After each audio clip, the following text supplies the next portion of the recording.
Hi, welcome to another episode of The Lord's Delight. Today I am continuing my favorite biblical characters. This is part 3. One of my favorite characters is Deborah, however you want to call her, who was a female judge. She was a prophet, and the Bible describes her as being the wife of Lapidot, and this is all discussed in Judges chapter 4 and chapter 5. Leadership in itself is very hard, and it's a very lonely place. Here, so many centuries ago, we have a woman who was leading Israel. The number one reason Deborah is one of my favorite characters is because of the courage she had, and she had that courage because she believed the God who was leading her. Prophets were basically messengers from God then, because the people could hear God's word only through the prophets. As you read in Judges 4, she sent for Barak and then tells him, "Go fight with Sisera and God will give him into your hands." But Barak says, "I'll go only if you go, and if you don't go, I won't." Her reply was immediate. She's like, "Certainly." The thing is, she's a prophet and a judge, but she's not a warrior. But she has no hesitation. She says, "Because you did this, God will give you victory, but Sisera will be handed over to a woman."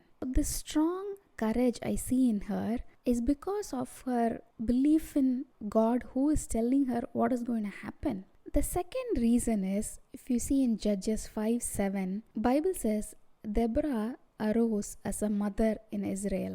Motherhood is not an easy thing. It's not an easy role to play, and it was probably not easy to mother Israel. She also had a lot of restrictions regarding how women had in those days, but she still was hearing cases. Now she was heading out into war zone, but she bore the weight of leadership with the heart of a mother. I mean, we can see how many times even Moses almost quit, right? He was tortured by the Israelites, and I can't imagine what Deborah handled. And the final reason is, this shows me that God gave leadership role to women even then. And that to me reveals the heart of God, makes me think twice when I see rules nowadays. Let me explain. A lot of times when I see rules, when you start to go into it, you will be able to delineate whether it is from a traditional or cultural perspective or if it's from a biblical perspective. And we need to have that ability to discern between what is biblically right as opposed to traditionally or culturally.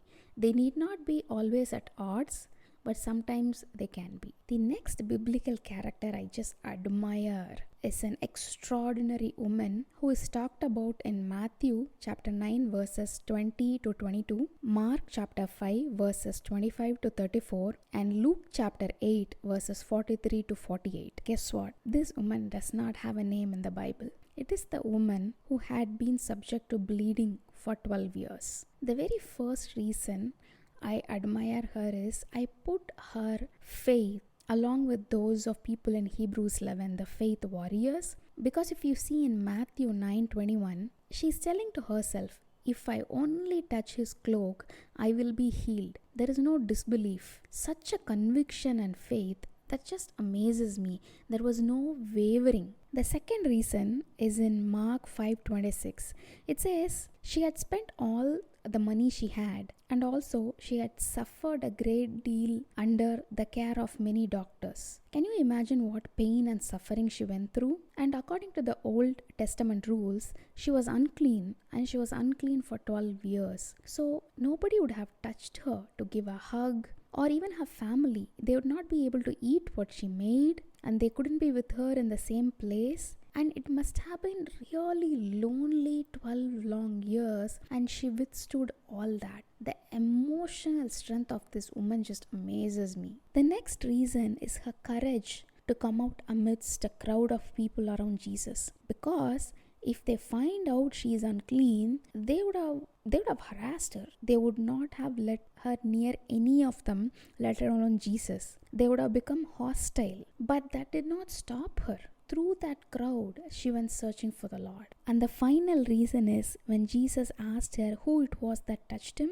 I mean, he knew, come on, he is God. But he gave her an opportunity to speak up. And this woman confessed and stepped up. She came before him, the Bible says in Mark, trembling with fear, and to own up and tell this all in public. She didn't mind the humiliation. She was openly telling Jesus all this, and she was not ashamed to step up in public. When God, Christ, gave her the opportunity, she stood up before him and said everything that transpired and how she was healed. The final reason I really admire and like her is because this gives me an opportunity to see Jesus, who handled her so gently. He didn't ask her, "Oh, you were unclean and you touched me."